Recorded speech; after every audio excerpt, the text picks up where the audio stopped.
you in this vast multiverse.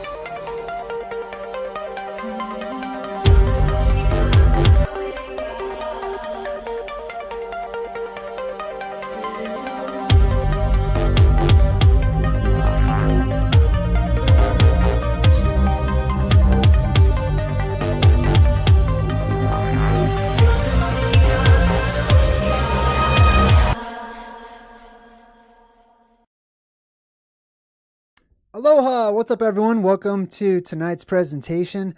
Today we're going to be doing the Cliff's Notes, or the Jay's Notes version of this really interesting book, The Travels of Sir John Mandeville.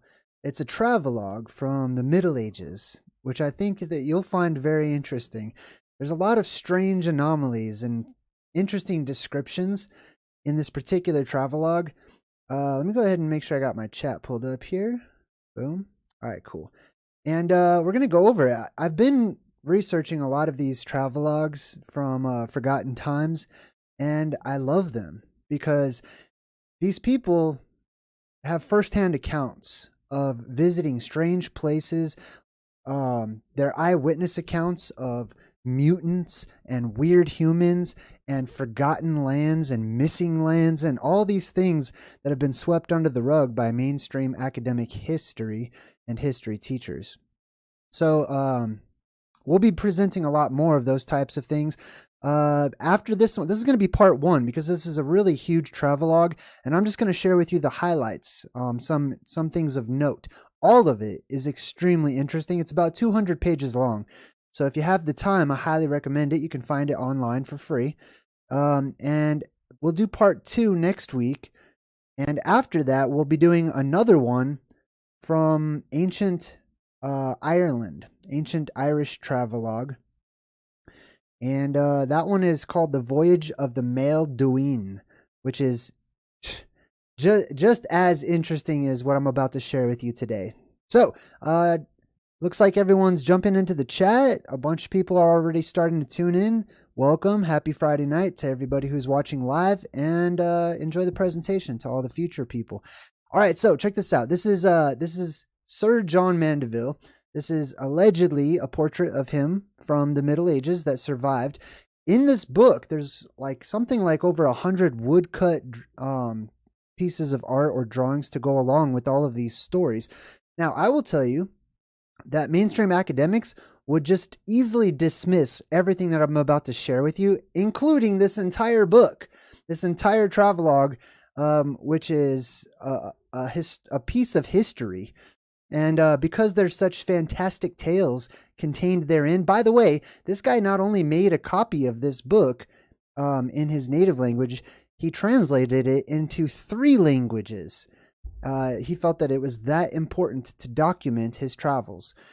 And I'm not one to always, to project our modern society that's filled with trolls and, people who just try to pull one over on the general public or whatever to those people of ancient times. This guy was a knight. He was a traveler and explorer. Let's jump right into some of these interesting cliff notes. All right, so he's going to be talking about this first part. In part 1, he's going to be talking about all these strange places that he's visited. Specifically, this is on his way to Jerusalem, to the Holy Land, etc. And I'm probably going to do some screen sharing when it's appropriate of a map that I will show you. Actually, I'll give you a preview of the map right now. You've seen it before. However, I've superimposed certain pictures onto this map. So let me get that map pulled up for you real quick, and we'll begin our presentation. All right, cool. So this is the map right here. Oh, hold on. Looks like it's not popping up quite yet.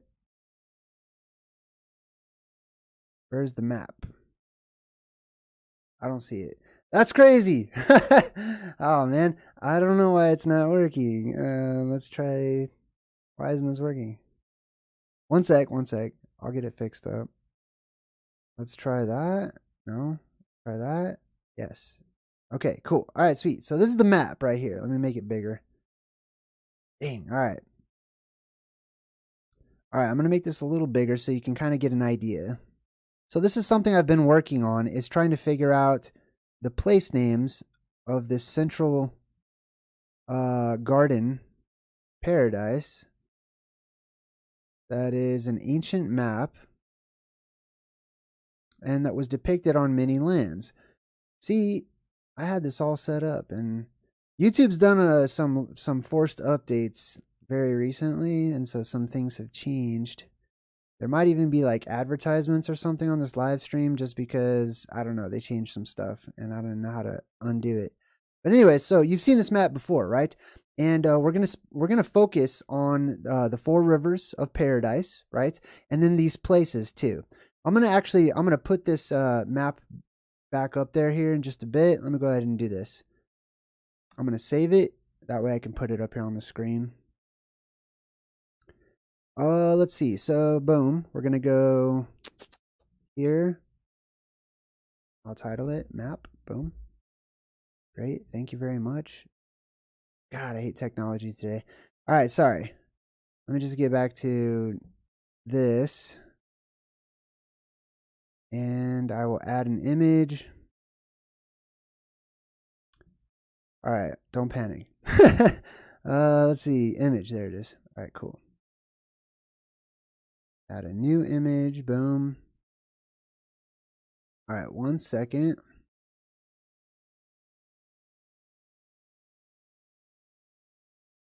All right, cool.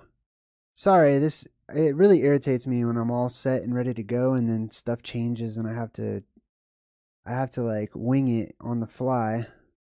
Oh, here we go. All right, cool. So you should be able to see this map right here. All right, cool. So these are all my I'm just gonna let it cover my face for a second here. But these are all of my little additions as I'm reading this travelogue and doing my own studies, right? Initially, I started off trying to figure out what these 4 rivers are, because I know that they're the 4 rivers of the Garden of Eden. And I started with the Euphrates. That one was pretty easy for me to figure out. But then I wanted to figure out which one was the Pishon or the Pison, the Tigris, the Gihon, etc., and so on and so forth. These will be referenced and mentioned all throughout this travelogue. So I may bring this up for future reference, but for now, actually, I'll just go ahead and stick this behind me. And that way you can have it up there throughout the whole presentation. That should work. Boom. All right, cool. So I'll just keep that behind me, and then I will take this down.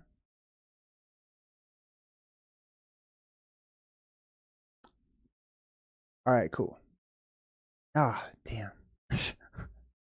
Okay, that should do the trick. Jesus. All right, I'm going to pretend like everything's fine. All right, anyway, so let's jump right into this travelogue. Sorry about the late start and, having to do all that stuff. But this is just for a reference behind me, okay? None of this is set in stone that these are the actual original locations. If you're new to my channel and you don't understand why I've put all these modern names into this mythic and legendary island that has been depicted on many maps all throughout ancient history, I have a theory that many of our modern place names, for example, Mesopotamia, that they're not the original place names, that people traveled from this land right up here behind me, and they left this area, the Garden of Eden, Hyperborea, and they left through different areas, and they populated the southernmost reaches of our world, or the outside countries or continents, etc., right? And then they took their original place names of the countries and states and regions and stuff of this area, and they applied it to the new settlements where they eventually settled down. So that's what that's all about, basically. All right, cool. Let me get my chat popped back up here. I just got a donation from Jim Donovan, even though I messed up. Jim says, let's show appreciation for the work Jay does. Oh, thank you. Dang. Oh, that's really kind of you, Jim. I appreciate it. All right, cool. So without any further ado, let's jump right into this interesting travelogue. I'm just going to hit these highlights. He starts off by saying, in this country be right high hills, so very lofty mountains, towards the ends of Macedonia. And there's a great hill that men call Olympus. that departeth Macedonia and Thrace, and it's so high that it passeth the clouds. And there's another hill, and that one's called Ethos. And that one is so high that the shadow of that mountain reaches to a place called Limni, that is an island that's about 76 miles between. And above the top of the hill is the air is so clear that men may find no wind there, and therefore may no beast live there. The air is so dry. And men say in these countries that philosophers some time ago went upon these hills and held to their nose a sponge that was moistened with water, for to have air, for the air above was so dry. And above, in the dust and in the powder in those hills, they wrote letters and figures with their fingers. And at the end of the year, they came back to this place at the top of this mountain, and they found the same letters and the same figures which they had written the year before, without any default. And therefore it seemed well that these hills passed the clouds and joined to the pure air. So I'm going to summarize that particular one. They found these mountains that were so lofty and so tall and so steep that when they got to the tops of them, that the air was completely still, and that the dust that had settled, they drew into it and left notes. And when they came back a year later, it was undisturbed. That's how high up they were. It goes on to say, and within the church of Saint Sophia, an emperor sometime would have buried the body of his father when he was dead. And as they made the grave, they found a body in the earth, and upon the body lay a fine plate of gold, and thereon was written in Hebrew, Greek, and Latin letters that said thus: Jesu Christus, nascatur de Virgin Maria, et ego credo in eum, and that means Jesu Christ, or Jesus Christ, shall be born of the Virgin Mary, and I trow him, or I believe in him. And the date when it was laid in the earth, when this body and this gold plate and this writing, when it was laid into the earth and buried, was 2,000 years before the Lord was born. And yet is the plate of gold in the treasury of the church. And men say that it was Hermogenes, the wise man.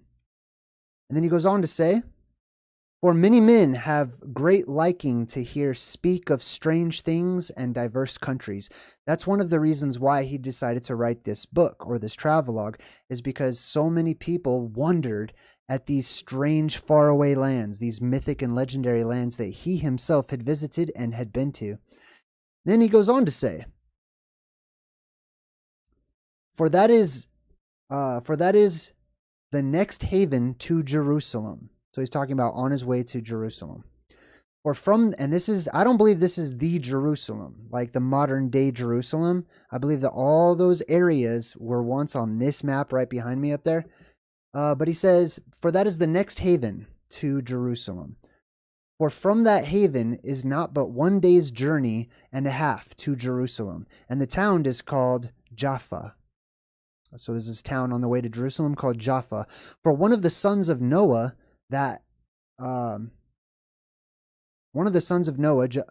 Japhet, founded it, and it is now called Jaffa, or Joppa.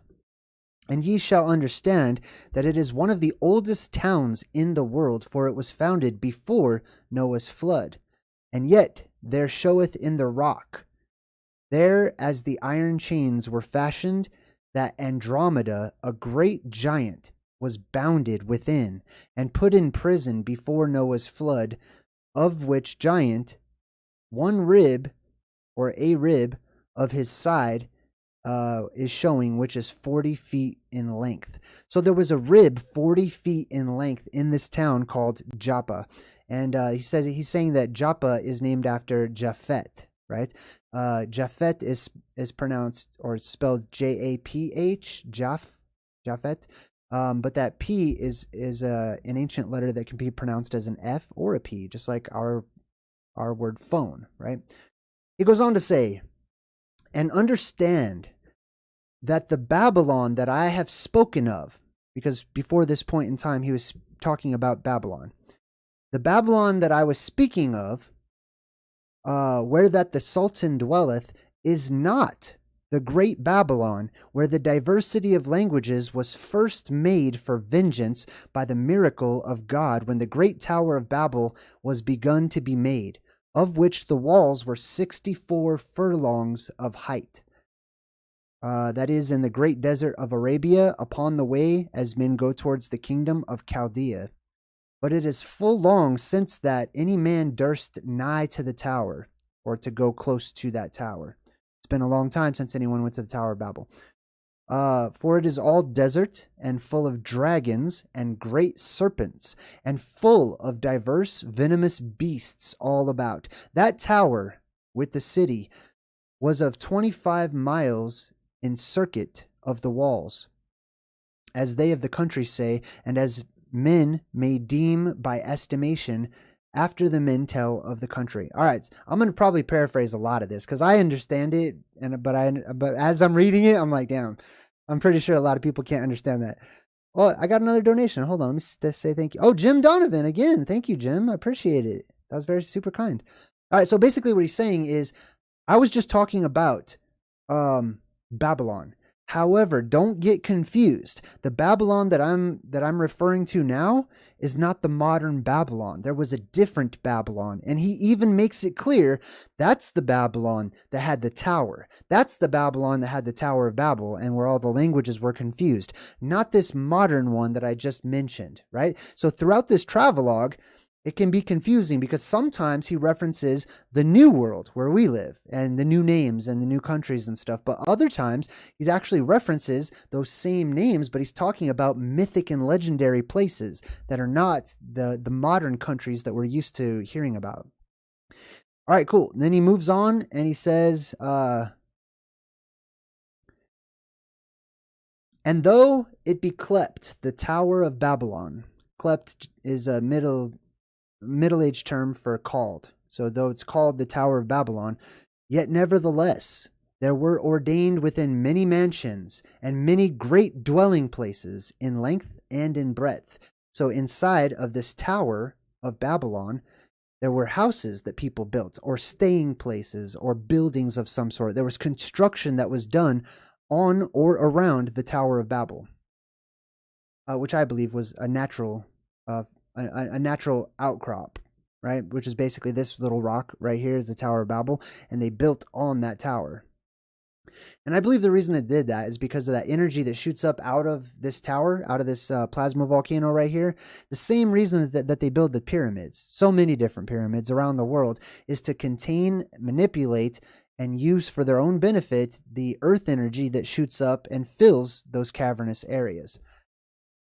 All right, so he goes on to say, let's see here. The town and the city were full well set in a fair country and a plain that men called the country of Samar, or Samaria, probably, of the which the walls of the city were 200 cubits in height and 50 cubits deep, and the river of Euphrates ran throughout the city and about the tower as well. But Cyrus, the king of Persia, took from them the river and destroyed all the city and the tower also. For he departed that river into 360 smaller rivers. Because of that, he had sworn that he should put the river in such a point that a woman might be able to pass there without casting off her clothes, forasmuch as he had lost many worthy men that tried to pass the river by swimming. So, in the Bible, it's very interesting because it talks about the Euphrates and how God split the Euphrates into 7 different heads, which is why I've labeled that top one right above me, the Euphrates, because it's split into 7 different heads. This is an interesting account that says that it's split even further more than that into 360 tributaries by this king who wanted a safe place for his people to cross. All right, next up. Oh, Cat Van Du, thank you so much. Man, I hope I catch everybody in the chat. Thank you. I appreciate you being here. All right, let's continue on. And from Babylon, where the Sultan dwelleth, to go right between the Orient and the Septentrion. I'll talk about that. Towards the Great Babylon. Oftentimes these, hold on, let me just jump right in. I'm sorry. Sometimes these original countries or these original place names were called the Great. And then the newer ones out here in the southern boundaries, further away from the center of the world, they were called the lesser, basically. There was different names. It's kind of like how we have New York versus York, or, you know, if you're from America, you know what I'm talking about. Anyways, New Amsterdam versus Amsterdam, you know, stuff like that. All right, let me start that one over. He says, from Babylon, where the Sultan dwelleth, go right between the Orient and the Septentrion towards the Great Babylon, and it's 40 journeys to pass by the desert, which is probably similar to 40 days. But it is not the Great Babylon in the land and in the power of the said Sultan, but it is in the power and the lordship of Persia, but he holdeth it of great Chan, that is the greatest emperor and the most sovereign lord of all of the parts beyond. And he is the lord of the isles of Cathay and of many other isles and of great parts of Ind. I think that's probably a reference to India. And his land marcheth unto Prester John's land. And he holdeth so much land that he knoweth not the end of it. And he is more mighty and greater lord without comparison than is the Sultan of his royal estate. And of this might I speak more plainly when I shall speak of the land of the country of Ind, which will be in part 2. We'll cover that up in part 2. Now, there's 2 things I want to address. One, he talks about, he's giving you directions, basically, okay? He's giving you directions to that. And he talks about passing between the Orient and Septentrion. Anytime you hear Septentrion or Septentrio or Septimtrio, it's pronounced and spelled differently on different maps. In the modern world, that has been translated as meaning north. It does not mean north. It implies an area that is in the north, right? So on all these ancient maps, if you look to the extreme north, where usually they will cut it off, especially in the modern maps where they just, you know, they don't even have any of these strange islands and stuff like that, you will see the words Septentrio, which breaks down into the word, the number 7. And then trio, you would think means like 3, but it doesn't. It's actually related to the word deru, which means trees. So the 7 trees, or the 7 pillars, 7 beams, 7 columns, etc., that surround this mountain or this plasma volcano, and the beam that comes up out of this, or the tree of life that grows up out of this at the center of the world. So that's a Septentrio reference, or the 7 trees, Septem Deru. And Prester John's land. I also wanted to make a comment on that too. Prester John was a mythic and legendary figure, especially during the Middle Ages, the times throughout like the Dark Ages, the Middle Ages, and whatnot. He's a legend who is very similar to like the legend of King Arthur. Okay, the very similar legends. He was supposed to be this great king that basically ruled the land righteously and was, you know, a religious person, did everything the correct way, etc. But this entire land that you're looking at here, for me, is a type of Prester John's land up here, basically. But he was a mythic, legendary ruler that academics will not acknowledge whatsoever. They just say, oh, that's a myth and that's fantasy. All right, let's continue on. He goes on to say, also, the city of Mecca, where Muhammad lieth, or where he was buried, is of the great deserts of Arabia, or Arabia. And there lieth the body of him full honorably in their temple, that the Saracen Klepen Musketh, or that the Saracen is sort of a word for like Arabian, basically. You could sort of see it as being like similar to Arabian. Where this place where Muhammad was buried was what the Arabians, or the Saracens, call Musketh. That's the name of the place. And it is from Babylon the less, where the Soldan, or the Sultan, dwelleth, unto Mecca above said, into 32 journeys. Okay, I want to apologize if I if I have to translate all of this. I'm so sorry, but it's from the Middle Ages. You know what I mean? All right, continuing on. Mesopotamia. Now let's talk about that. Right? Meso means between, basically, or in the middle of. Potamia means river. Right? Just like hippopotamus means horse river, basically. Mesopotamia means between the two rivers. There was a land that was between two very famous rivers. Let's read about this. Mesopotamia stretcheth also unto the deserts of Arabia, and it is a great country. In this country is the city of Haran, where Abraham's father dwelled, and from whence Abraham departed by commandment of the angel. And of that city was Ephraim. That was the great clerk and the great doctor. And Theophilus was of that city also, that Our Lady saved from our enemy. And Mesopotamia dureth, stretches, from the river of the Euphrates unto the river of the Tigris, for it is between the two rivers. Now, let me go and put this back up here, or let me stretch this out. I want to make sure, I don't really care about this dude's picture. I want to put my map up here. Let's see. All right, boom. That work? I think so. Ah, did not work. Sorry. I'm like, I don't know why. I get nervous when things mess up at first. All right, so where's that one? There it is. All right, cool. I'm actually just going to open this one up here. So just to use as a reference. And just remember, if you're looking at this, I put question marks up there. I just want to make sure people know I'm just sharing my research with you. Okay, these are possible original place names. Now, this one up here, see the Euphrates, that river that splits into 7 heads? That's the Euphrates, or let's say that it is. Let's speculate. If that is the Euphrates, this one down here, I believe, is the Tigris. Later on in part 2, we're actually going to break down. He talks in great detail about these 4 rivers in particular.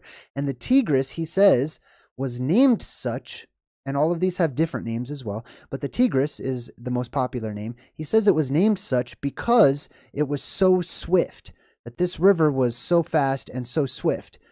And I actually, do I have it?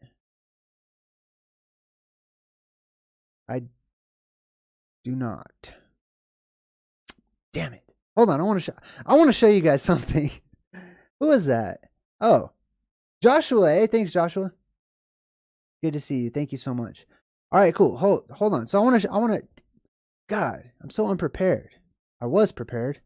Where is my is this it? No, that's not it. Great. Super. All right. I want to show you something. Actually, I'm going to show it to you. Forget it. All right. So let's see. Let's go here. Boom. And we'll go here. I'm keeping my frustration inside, but you could probably tell I'm pretty frustrated. I hate it when things don't work. I hate it when technology is all messed up. All right, cool. Jesus. Got a lot of junk mail. All right. Damn. A lot of junk mail. All right, here we go. Not it. Wow. Well, damn it. Oh, is this it? Hope so. Yes, this is it. Thank God. All right, cool. I'm going to share a really cool map with you guys real quick. Let's see. Screen capture, please. Let's change this to this one. All right, cool. Now I'm going to put this map up here. It looks very similar to the one that you're looking at because it's the same map. Gosh, man, I'm all super nervous now.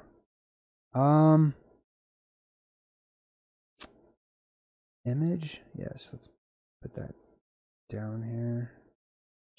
Oh, Joshua. Hey, welcome, Joshua. All right, let me get... Oh my God, dude, where is it? There it is. All right, cool, sweet. How do you get that off? There we go. All right, cool. So, whew, man, I'll share this website with you.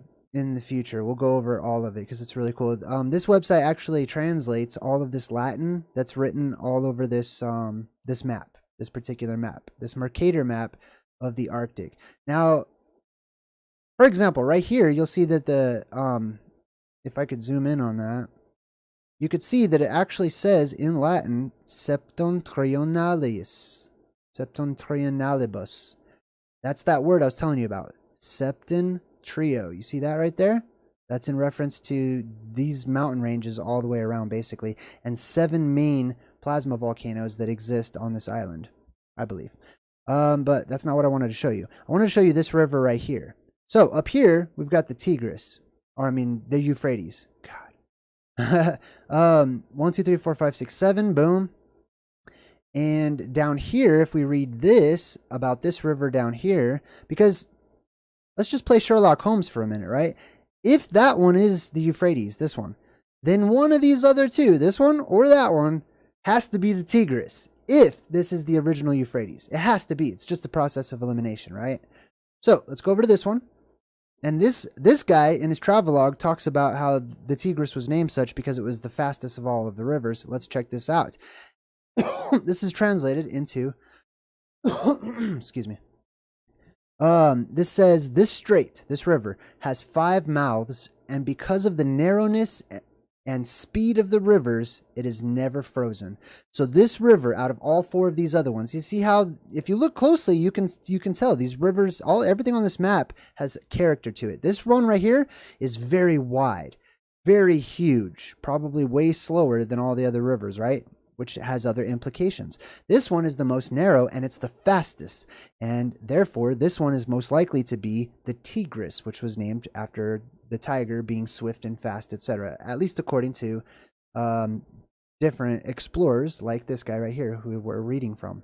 So if this is the Euphrates and if this is the Tigris originally, then it stands to reason this quadrant of these 4 islands in the middle on this circular island is Mesopotamia, or the land in between the 2 rivers, right?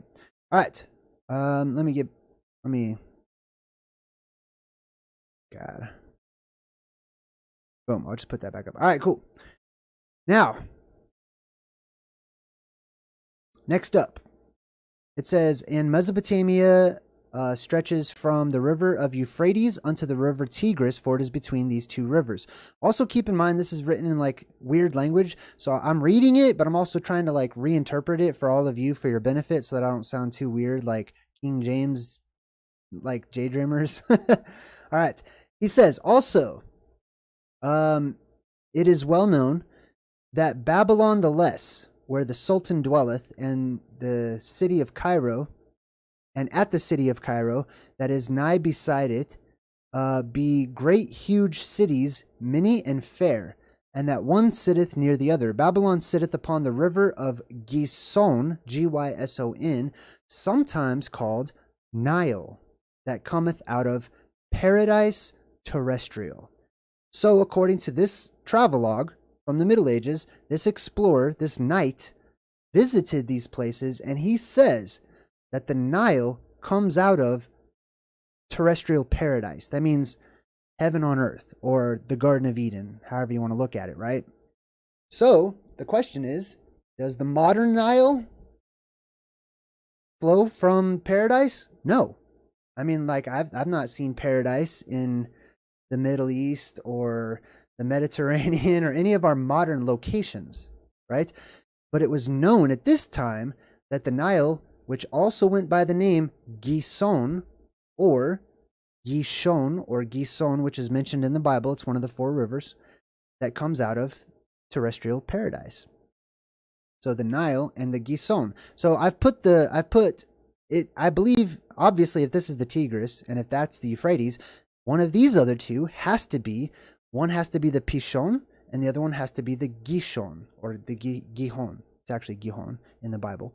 But one is one and one is the other, right? This one, it says, I believe that this might be the Gihon, and it says here that the Gihon is equated, or was at his time, with the Nile itself. So this would be the Nile, which means the original land of Egypt, or these other places, would be somewhere in this region, somewhere in this area on either side, right? All right, now, in speaking of the Nile, he goes on, that river of Nile, all the year, when the sun entereth into the sign of Cancer, it begins to wax, or that means it begins to flood, basically.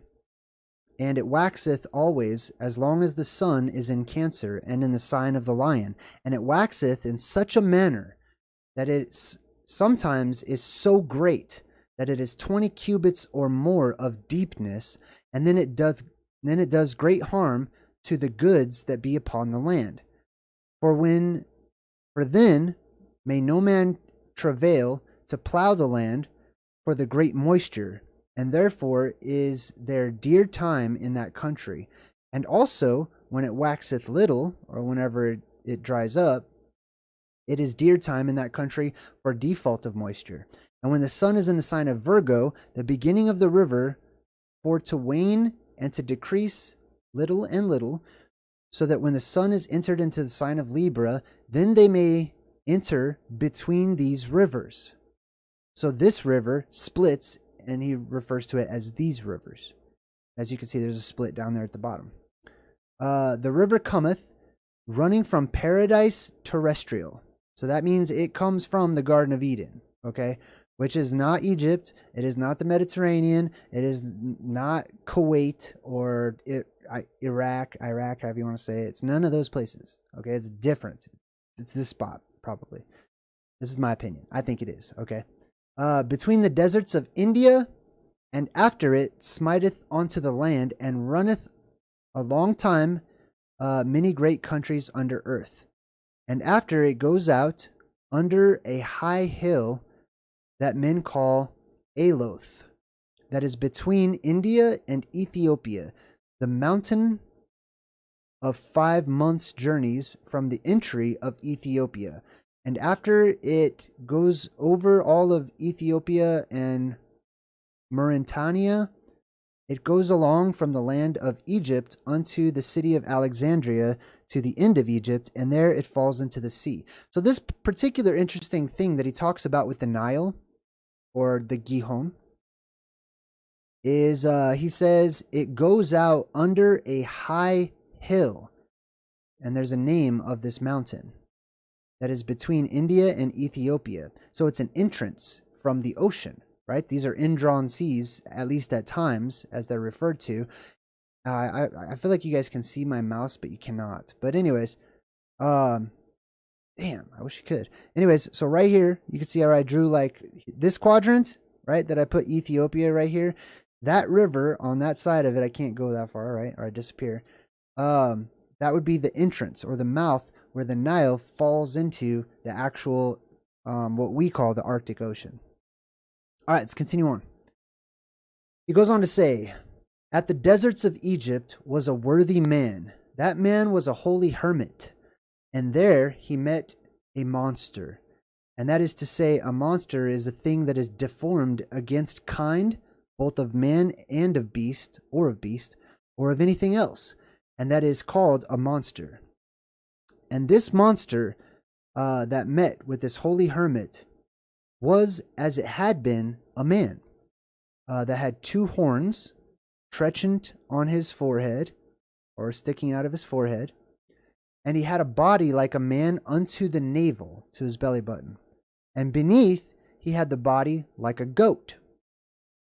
And the hermit asked him what he was, and the monster answered him and said that he was a deadly creature, such as God had formed, and dwelt in those deserts in purchasing his sustenance. And he besought the hermit, or he begged the hermit, that he would pray God for him, the which that came from heaven for to save all mankind, and was born of a maiden, and suffered passion and death, as we all know, and by whom we live and we be. And yet is the head with 2 horns of that monster at Alexandria for a marvel. Okay, so let me translate all that from medieval to normal speak, right? There was a story of this homeless guy, okay? He was a hermit.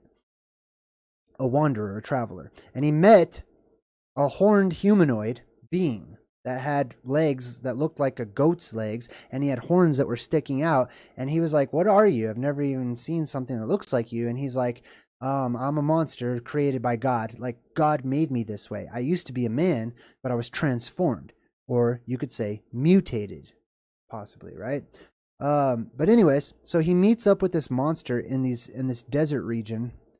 It's kind of like a satyr, basically. It sounds like a type of pan type being or satyr. And he's asking basically like, "Hey, you seem pretty close to God. Will you pray for me? Like, will you ask him to help me out?" Basically. So that was an interesting little side story. Oh, also, if you've ever seen other YouTubers, and I'll probably present the pictures from this book next time. I didn't really have time this time, but all of these woodcuts that are in this book, you've probably seen many of them before because they show pictures of strange, mythic, and legendary humanoid races like the Blemmies, the Dogmen, and people that have multiple sets of arms and legs and all kinds of strange stuff like that, right? So I'll share that with you too. This guy has firsthand accounts of all of those. All right, I just gotta. God, I'm all disorganized now. All right, put that back up. Minimize that. Boom. I just want to make sure that I can see the chat, just in case there's any problems. I can see everybody freaking out in the chat. All right, next up, let's continue on. And the deserts of Egypt, or at the deserts of Egypt, was a worthy man. Oh, I just read that one. All right, let's continue to the next one. In Egypt is the city of Heliopolis, that is to say, the city of the sun. In that city there's a temple, made round after the shape of the temple of Jerusalem. Right there, in the middle.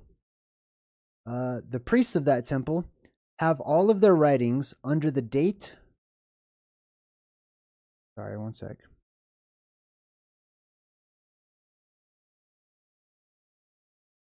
The priests of that temple have all of their writings under the date of the fowl that is called Phoenix. And there is none but one of them in all of the world.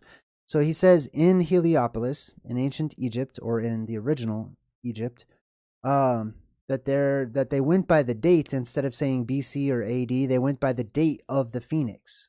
And they would put, this is the date of the Phoenix, 27, the year of the Phoenix or whatever. And that is because in this land, in this particular region, that's how they marked time. Because that beam of blue light that shoots up out of that plasma volcano would create a bird shape in the sky as it branched out at the top up towards the firmament. It would be a thunderbird, it would be a phoenix, it would be all kinds of different things that people interpret and cartoonify and personify. And they knew that that's how they counted time because it was cyclical. It acted like a clock. This whole entire central island acted like a clock, basically. So the people dated their years according to the year of the Phoenix. And this is what he's referring to. He continues on and says that there is only one Phoenix in the entire world. That's of note, right? That there was this phenomenon called the Phoenix. I don't personally believe it was a physical, actual creature or a bird. If you want to, totally fine. But I believe that it was this phenomenon, to them it was a phenomenon, but it was a beam of blue energy, basically ionized oxygen that shoots up out of the earth. And there's only one, obviously. There can only be one. Then he continues on and he says, and the Phoenix cometh to burn himself upon the altar of the temple at the end of 500 years. So that rock right in the middle of that map, right next to me, that is the altar. That is the temple. That is the pedestal of God. It's the footstool of God. It's the throne, etc., and so on and so forth. At least terrestrially, locally, in this realm that we live in. All right. So that's the birthplace of the Phoenix. That's where the Phoenix emerges. It will always come out of a cave. Okay, it will always come up out of a rock or a pedestal or things like that.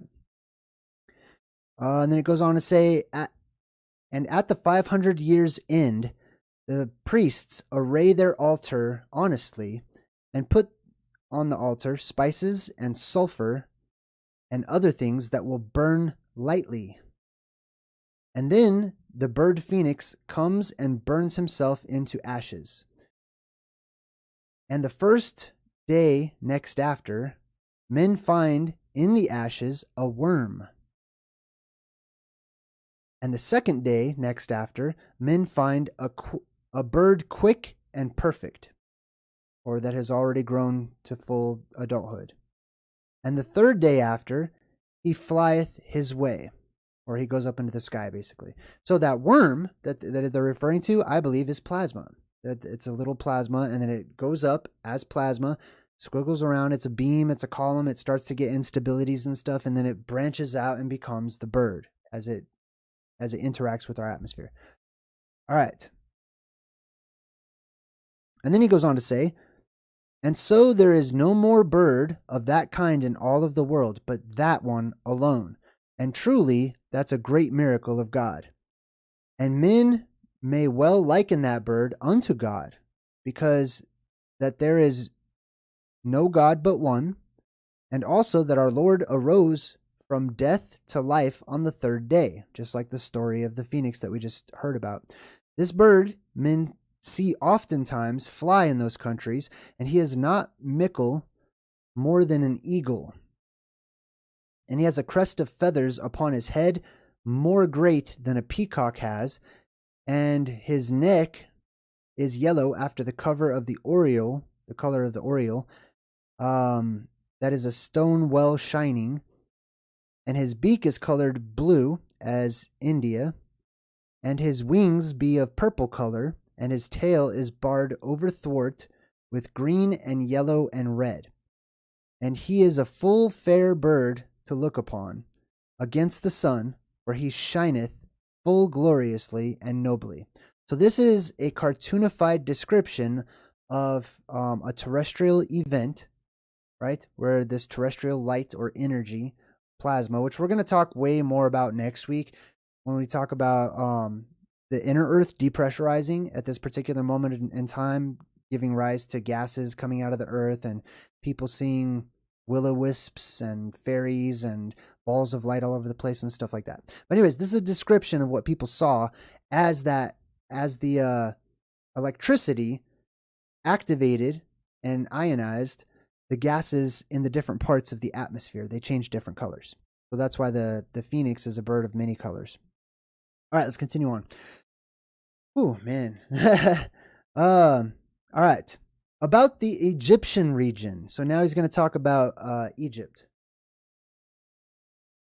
He goes on to say, also in that country and in others also, men find long apples to sell in their season, and men call those apples apples of paradise. And they be right sweet and of good flavor. And though you cut them in never so many gobbets or parts, over thwart or end long, so sideways or long ways, evermore you shall find in the midst the figure of the holy cross of our Lord Jesus. But they will not rot, but they will rot within 8 days. And for that cause men may not carry those apples to no far countries. Of them men find the mountainous of 100 in a basket, and they have great leaves of a foot and a half in length. So their leaves of these apples of paradise are a foot and a half in length. And they be extremely large, basically, is what he's trying to say. The men find there also the apple tree of Adam. That's going to be in the Garden of Eden, right? That have a bite at one side of the apple. So there's these apples that look like they have a bite taken out of the side, just like the Apple logo from the computer company. And there be also fig trees that bear no leaves, but figs upon the small branches, and men call them figs of Pharaoh. And the Saracens call the wood Enoch balm, basically. And the fruit, the likes of which is as cubebs. I don't know what that is. They call a bibsam, and the liquor that drops from the branches they call guybals or guybom. The men, damn, this is hard. The men make always that balm to be tilled of the Christian men, or else it would not come to fruition. As the Saracens say themselves, for it hath been oftentime proved, men say also that the balm groweth in India, all the more, in the desert where Alexander spake to trees of the sun, or spoke to trees of the sun and of the moon. But I have not seen it, he says, for I have not been so far upward. That would be like northward. Because that there be too many perilous passages. God, let me please comment on that. Jesus, I'm so sorry. It's hard to understand. It's crazy because when I'm reading this, I don't need to slow down and stutter, and I get what he's saying. You know what I mean? But I'm trying to keep you guys in mind because this is hard to understand if you read it like this. So they're talking about these strange fruits, these fruits of paradise, these fruits that are grown in paradise, in the actual Garden of Eden. And they call them the fruits of paradise, etc., the apples of paradise. And he says that the rumor was during his time that men said that this balm, a balm is, something that basically has like a sweet smell basically to it. It grows in the land of India and other places, and in that desert, pay attention to this part, in that desert where Alexander spoke to the trees of the sun and of the moon. So I had to look this up. Alexander the Great is who they're talking about. So I went over to ChatGPT and I asked, I said, hey, ChatGPT, what are the trees of the sun and the moon which Alexander the Great spoke to? And it has this. It says the tree of the sun and the tree of the moon as divine gates. In some versions of the Alexander the Great legends, it is said that he reached the land of the two horns, which was believed to be a mystical place where two trees, the tree of the sun and the tree of the moon, marked the entrance to the land. Passing through these trees was said to lead to an otherworldly realm. These trees are often considered symbolic rather than literal. I argue with ChatGPT all the time. I believe that they are literal. Okay, I don't know if they're literal. I don't know if they're physical trees, actual solid trees. I believe that oftentimes when referencing some sort of mythic, legendary, or magical or holy trees, that they are the beams of light that shoot out of various cavernous openings, especially those ones that are towards the north, at the center of the world, right? So you have, like if you're a fan of Tolkien, right? The Lord of the Rings and the prequel and all that stuff. There's a book called The Silmarillion, which is a prequel to even The Hobbit, even all those Hobbit movies and stuff. It was basically the creation story to that whole entire mystical, magical land where the Lord of the Rings takes place, right? It's their creation story, which I wish they would do a movie of that because it's way more interesting than the other ones. But in that land, there were these two trees. One was like a silvery kind of tree of light, and the other one was like a golden tree of light, and they provided light to the entire land for a time. There were these magic trees. I believe that this is a reference to the Pillars of Hercules, the actual, real Pillars of Hercules, not some lame mountain out in the Mediterranean, the common modern Mediterranean, basically, right? All right. Anyways, or you could see it as like the tree of life and the tree of the knowledge of good and evil, right? The tree of life, etc. All right. Let's continue on. All right. Where was I? Okay, so we were talking about these fruits that are in paradise, gigantic fruits, huge fruits. And then he talks about how he mentions and refers to the story of Alexander the Great. I also don't believe the mainstream story of Alexander the Great, and I also almost liken Alexander the Great to, Prester John and other mythic and legendary leaders of old. But anyways, that's besides the point. So he goes on. Damn, every time I click on it, it moves. I swear to God, dude. Everything's acting different today. So when it moves, I have to figure out where the heck I was.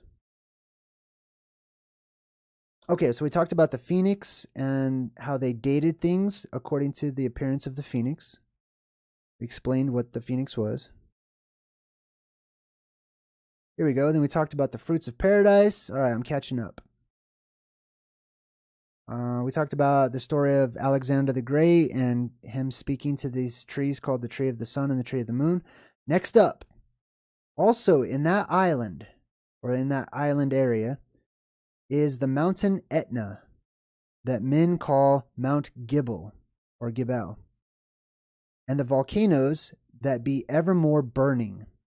And there be 7 places that burn and that cast out diverse flames of diverse colors.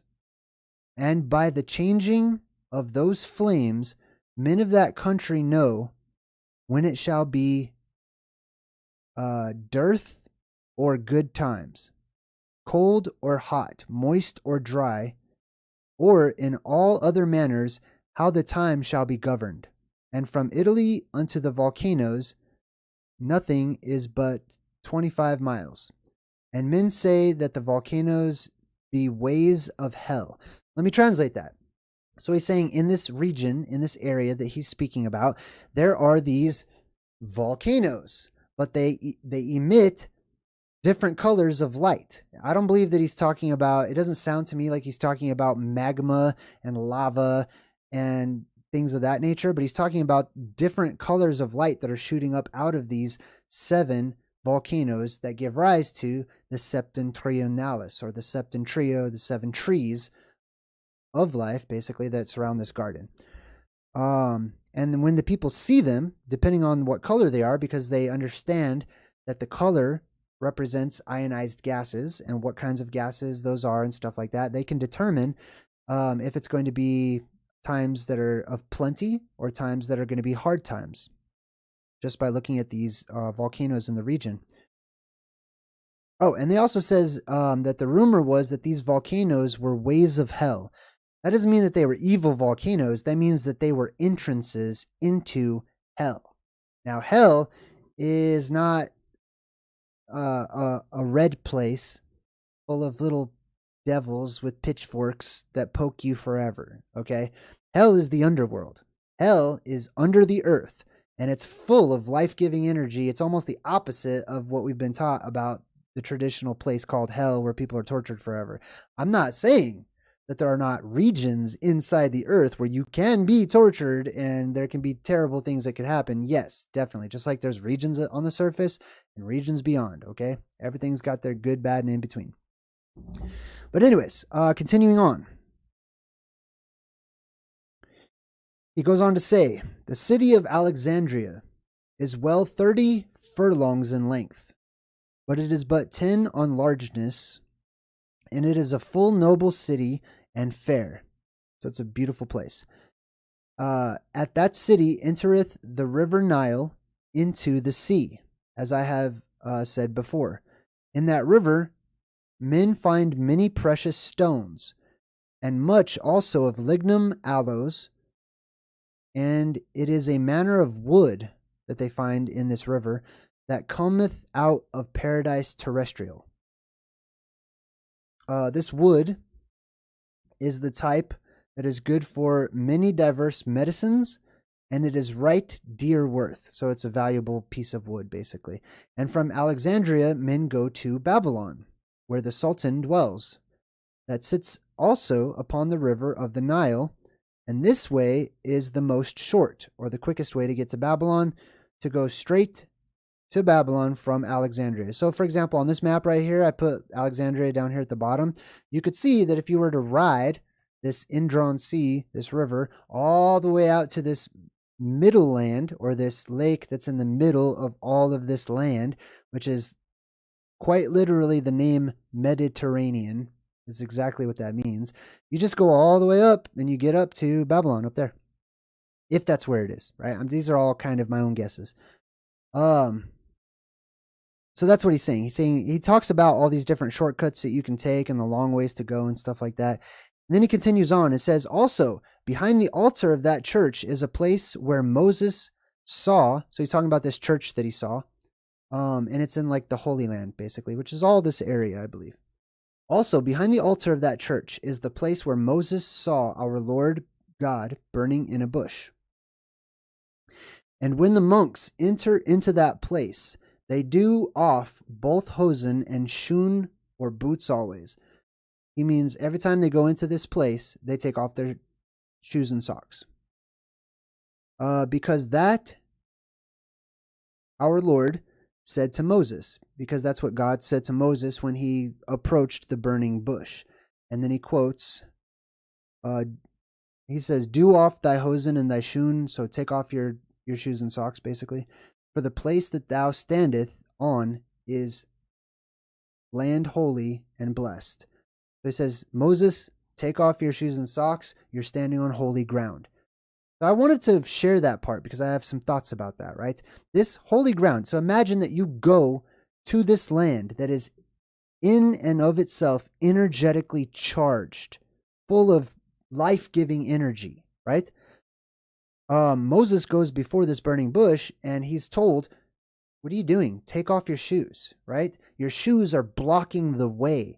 Your shoes are blocking all this good energy that I'm trying to give to you that's coming up from underneath you, which is holy land, or land that is different than other land that is special, land that emits energy, right? So he's grounding himself, basically, if you want to see it like that, which is, I mean, that's what he's doing, basically. That's another reason why I believe that they don't let you touch caves and stuff too, because you can get energy. You can get all kinds of interesting insight and stuff just by, like, getting closer to nature or to the earth. All right, now we're going to wrap things up here in just a bit for part 1, but he continues on and he says, and also the Saracens bring forth no pigs, nor do they eat no swine's flesh, for they say it is brother to man, and it was forbidden by the old law, and they hold him all accursed that eat thereof. So let me translate that. The Saracens, or Arabic types, right? He's saying that when he was in their land that they did not eat pigs. And the reason that they gave was because pigs are brothers to humans. Quite literally meaning that pigs used to be humans. That they were once human beings that were mutated, changed, whatever you want to say, into another type of creature. This is called therianthropy. So whenever a human changes into, like a werewolf is therianthropy, basically. When a human changes into an animal, there are many myths, many legends across the world that talk about this as a fact. Okay? I know it would be dismissed in this day and age, even though we're getting closer and closer to being able to use our technology to just create and bring back therianthropy, to force it on people, right? By mixing DNA and genes and stuff. But there's thousands upon thousands of legends that I've come across that speak factually that therianthropy exists, and that there were times when the gods changed human beings into animals. And so these Middle Eastern people said, no, we don't eat pigs. Those are humans, dude. Like, if you eat a pig, you're basically eating your brother. Jim, oh my God, really? Dude, Jim just donated a whole bunch of money. Thank you so much. Wow, Splash, thank you for the popcorn. I don't even know what to say except thank you. Let's continue on. In the midst of that church, now he's talking about the same area, in the middle of that church is a compass, in which Joseph of Arimathea laid the body of our Lord when he had taken him down off of the cross, and there he washed the wounds of our Lord. And that compass, say men these days, in his time, is in the middle of the world. Boom. All right. Pow. So he says that in this church, in the middle of this church, so you look at this like it's a church, in the middle of that church is a compass. And that compass is located in the middle of the world. He's not talking about the molten core, super ionized core of the earth like modern. No, he's talking about that rock that is all of magnetic stone that all of the compasses in the earth point at. Okay, that's a reference to that. And then he goes on to say, also, a 7-mile from Nazareth is the Mount Cain. This is going to be interesting. Mount Cain. And under that is a well. Just think about that. How is a well under a mountain, right? Unless there is a cave that goes down inside of it, right? Which means it's like a volcano. It's volcano-like. And 7 miles from Nazareth is Mount Cain. Under that mountain is a well. And beside that well, Lamech, Noah's father, slew Cain. He killed Cain with an arrow. Now this is important because biblically speaking, there was the story of Cain and Abel, right? And most people just remember that Cain killed his brother, and it was like the first murder ever recorded, basically, right? Now, this is super interesting because the Bible doesn't even say what happened to Cain, like how he died or if he died at all. It says that he was marked by God to protect him so that he would not die, actually. Now, listen to what this guy says. Besides the well under the mountain, Lamech, Noah's father, killed Cain with an arrow. For this, Cain went through briars and bushes as a wild beast, and he had lived from the time of Adam, his father, unto the time of Noah. And so he lived near to 2,000 years old. And this Lamech was all blind because he was super old. I'm just paraphrasing. But that's an interesting account about Cain.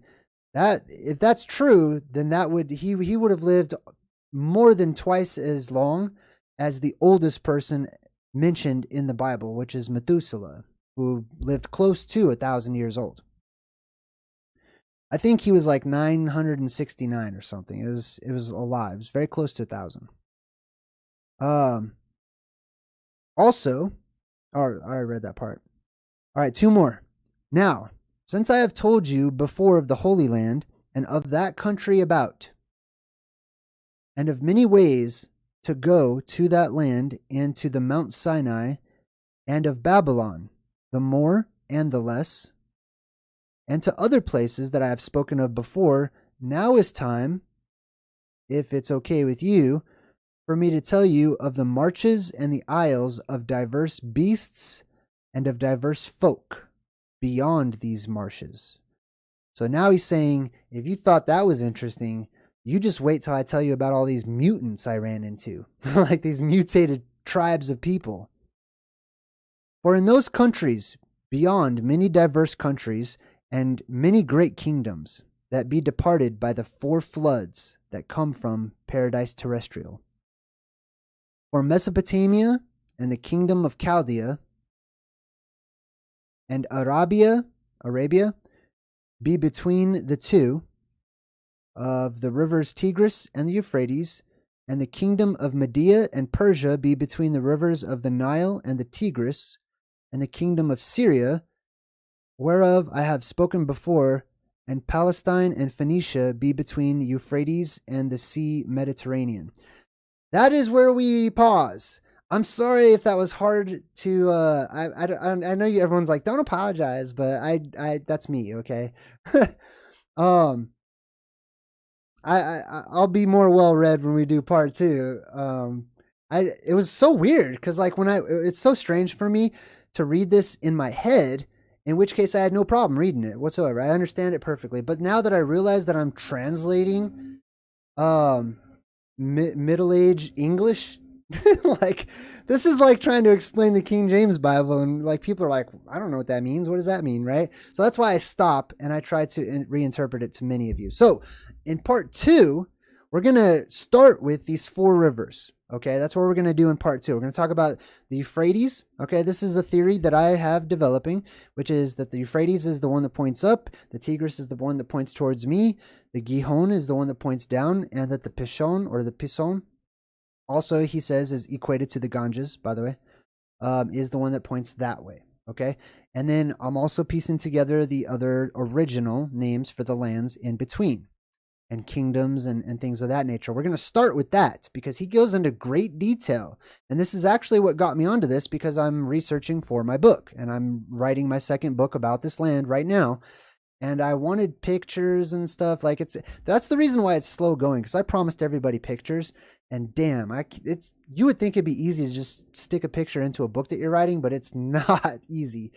Anyways, I digress. I was researching the 4 rivers. I want to know which is which. I know these are the 4 rivers of the Garden of Eden.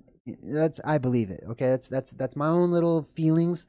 That's my strong feeling that I have about it. Is this is the land of Eden, or Hyperborea? It's got many different names, and that these are the 4 rivers that come out of it, and they are named in the Bible. So that's where we're going to start off next time. He's going to take us and he's going to explain these 4 rivers. He's going to talk about the Garden of Eden and everything. We're going to get way more deep into things that are mystical, magical, and then he's going to hit on those mutant tribes of dogmen and blemmies and the one-footed tribes, you know what I mean? All those different tribes that we have mentioned before too, and much more.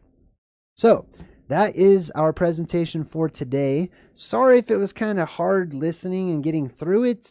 I was doing my best. I feel like I've got some practice under my belt now, so we'll do a lot better next time. And if there's any weird changes, just try to run with it, because right before I did this live stream, I noticed that YouTube had forced a huge update, and there's all kinds of different, things that are changed around and stuff like that. And I'm going to have a lot more pictures and stuff to share with you. I'll probably share this too, or probably even add to it as I continue researching and stuff. And I'm going to go and spend the rest of the weekend with my boy. I do plan on doing Truth in Movies this Sunday night. So join us then. Oh, and also I'm going to be over on Tommy Truthful's channel as he does his conspiracy cinema Saturday tomorrow. I've been invited to come over and comment about my thoughts on the movie They Live. So if you're interested, come on over to Tommy Truthful's channel. Come check it out with us tomorrow. It'll be me, Tommy Truthful, and Paranoid American, I believe. So until next time, I'm JayDreamerZ saying good vibes and goodbye.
multiverse. Your powers collide.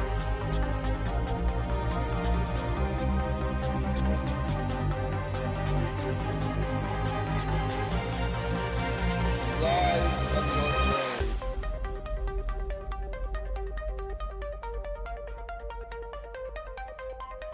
Who are you in this vast multiverse?